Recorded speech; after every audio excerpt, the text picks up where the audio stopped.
So the first millionaire secret that we talk about all the time in my mastermind is the importance of optimizing for sleep.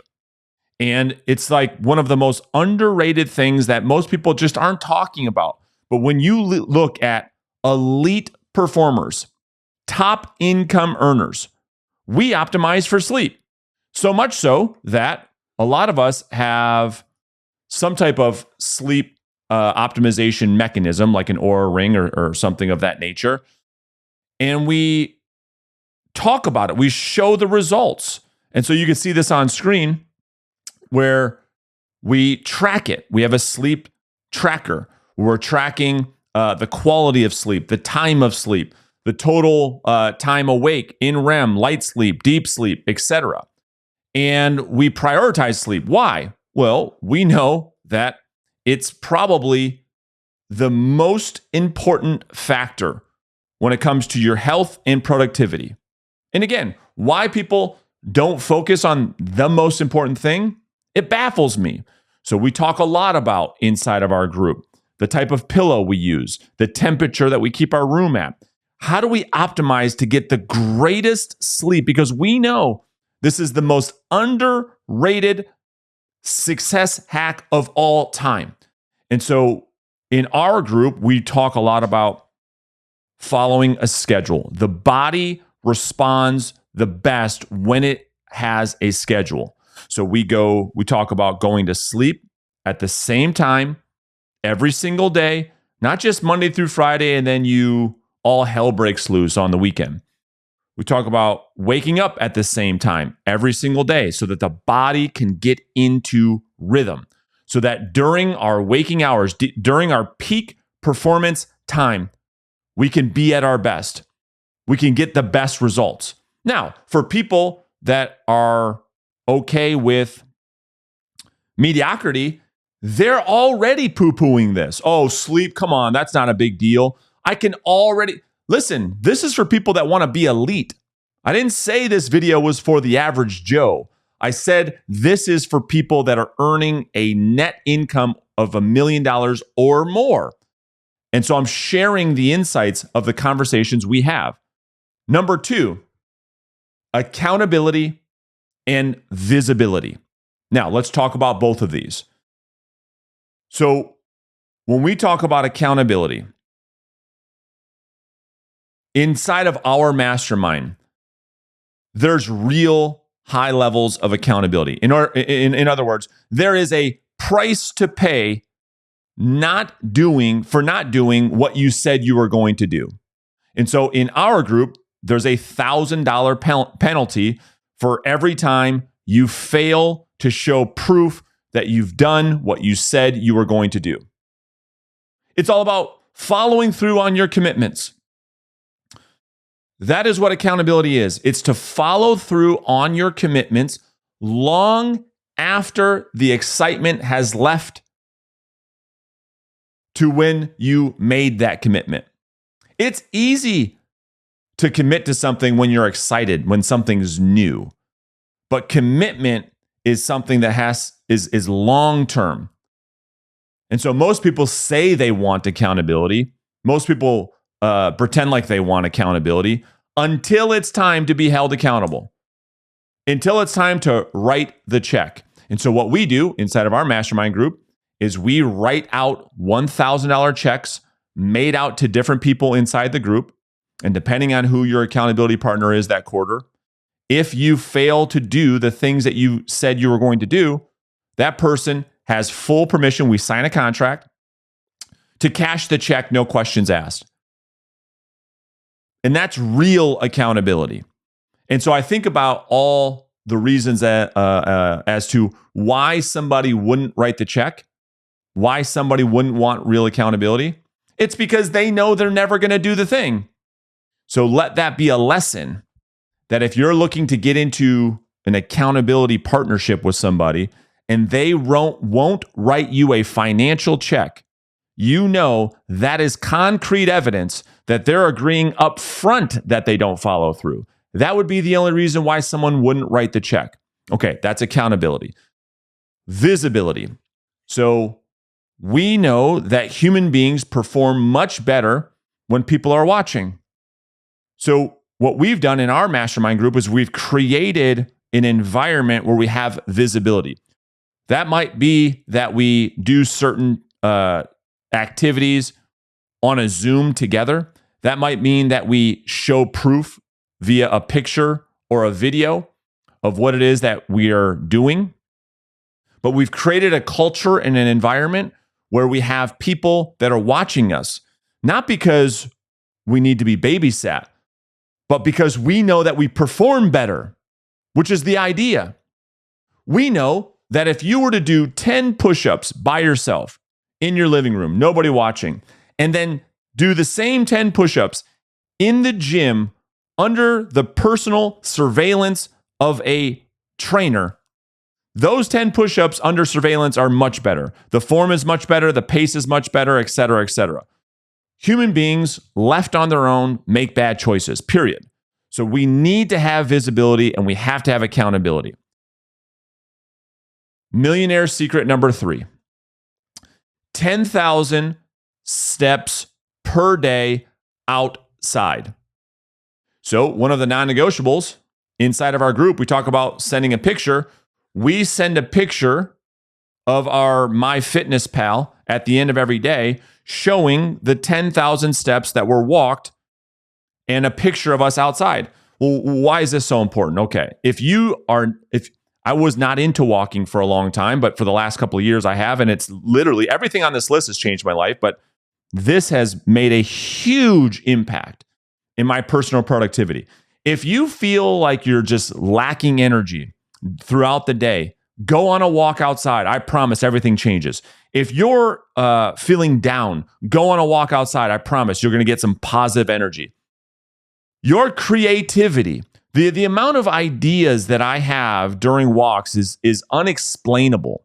It's hard for me to put into words the amount of creativity I feel when I walk. Not only that, but this helps to keep things in balance. I'm not going to get into all the science and why this is good for your heart and keeping calories in check and et cetera, et cetera. You know all of that. I'm talking about personal productivity here and getting 10,000 steps per day. Again, these are all things, but again, this is so important for your productivity. And so the way that I do this is if I have a phone call meeting, it's always during while I walk. If I have a coaching call with one of the agents that I'm coaching, oftentimes, if you're watching this, you probably know I do it while I'm walking oftentimes. After every single meal. So if I have a snack or if I eat, I go walk after every single one of those meals because after you eat, the body tends to get a little tired. So you can burn clean energy if you walk after every meal. So if you split this up into like 4 or 5 sessions, getting 10,000 steps isn't as hard as you may think that it is. Number 4, weight training 3 times per week. All right, so I misunderstood this for a long time. My friends used to call me the cardio king. You know, I was big into what was the Beachbody workout thing? It's gonna drive me nuts. With Shaun T, right? The hit dude. Forget what it's called now. Intensity or whatever. You know what I'm talking about. And that's what I used to do for a long time. And it's fine. It's all good stuff. I didn't understand the value of weight training and building lean tissue and building muscle and what it does for the mental side of your life. You see, everybody would tell you this that works out, that there is they feel vastly different on the days that they go to the gym and work out versus the days that they don't. And I'm the same way. So like from an anxiety perspective, way down when I work out, way up when I don't. From a mental clarity perspective, it's a lot better when I work out versus when I don't.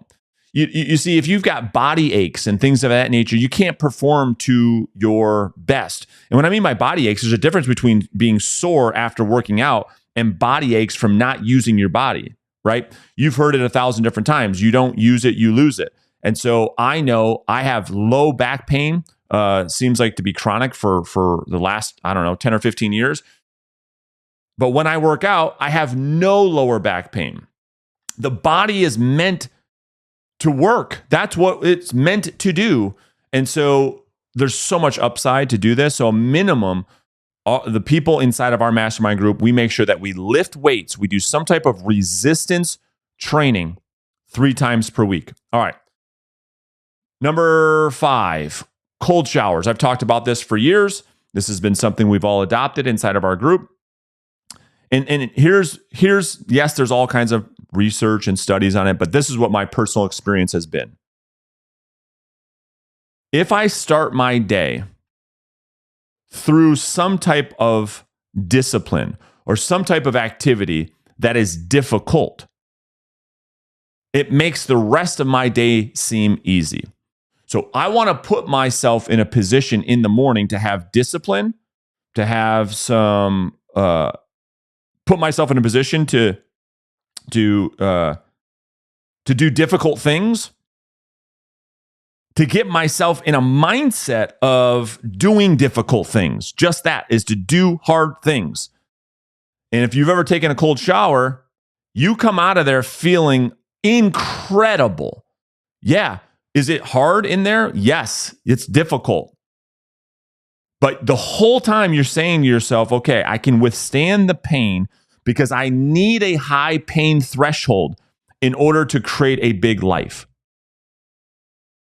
And we know that people that live a small life, and I'm not judging or criticizing, but if you want a big life, your pain threshold must be increased. So one way to do that is to take a cold shower in the morning. Now, people have asked me like the nuance of it. Is it freezing cold and then I just jump into that thing? No. I make it lukewarm, and then throughout the shower, I get it. I work my way up. I increase the level of how cold the temperature is until when I'm finally done with the shower, it's pretty cold. But I've worked my way up to it. All right. Number 6, daily journal. Oh my gosh, Brandon, you're talking about journaling? Yes, I am. Yes, I am. Reflection is very, very powerful. To look back on the things you said were important and reviewing those on a daily basis is extremely important. And then reflecting on how you behave throughout the day to make sure, am I in alignment with the things that are important to me? And reflecting that on a daily basis. If you want to increase anything, if you want to change a behavior or behave better in any area of your life, track it. I promise you will get better. And so the whole idea of daily journaling is to say, okay, I need to review the things I say that are important. That might be a business plan. That might be some goals. That might be your daily calorie intake. That might be your daily steps. That might be your sleep tracker. To review the things that are important, and then to actually put pen to paper and to reflect on those things to say, okay, how did I show up today? I promise behavior goes up. Behavior gets better. Number 7, weekly action plans. So in our group, every Sunday night, we have to turn in our weekly action plans. What are you going to do this week to make sure that you're on track for the goals that you say are important to you? What are you going to do? This is a doing activity. So Sunday nights, I've been doing this for years and years and years and years, and now everybody in my group does it as well. Sunday night, we sit down and say, okay, here's my 5-day action plan. And I used to do this too. I learned this through one of my coaches, Darren Hardy. We say, okay, if I go through the next 5 days, these are actionable things. These are behaviors, okay? So these are things that you can control. I oftentimes ask people that I coach, hey, what is the goal for the week? Or what is the plan for the week? And they give me outcomes. I want to get this result. I want to get this outcome. That's not what we're talking about because you can't control the outcome. You can only control the behavior and the action that leads to the outcome. So that's what we're referring to. So what are the behaviors? What are the actions that you're going to do over the next 5 weeks? We have to put these together and we have to turn them in every Sunday night. And then this becomes our guide, our actionable guide. We call it the winning the day checklist to say, okay, I know what I have to do every day to get the result that I want. And most people focus on the outcome. They focus on the result, not the actions. And guess what? They wake up Saturday morning to say, what the hell happened to the week? I didn't accomplish anything I set out to accomplish. That's because they were focused on the outcome, not the action. It's always actions before outcomes. Number 8, quarterly clarity plan reviews. Okay, so we're talking about, in this case, this group getting together in person, every quarter to look at your business clarity plan and to have other people challenge it. What did you seek out to do this quarter so that you are in line with your annual goal? And what did you do? What did you not do? What do you need to start doing that you haven't done? What do you need to stop doing that you've been doing? And what do you need to continue doing that's actually working really well?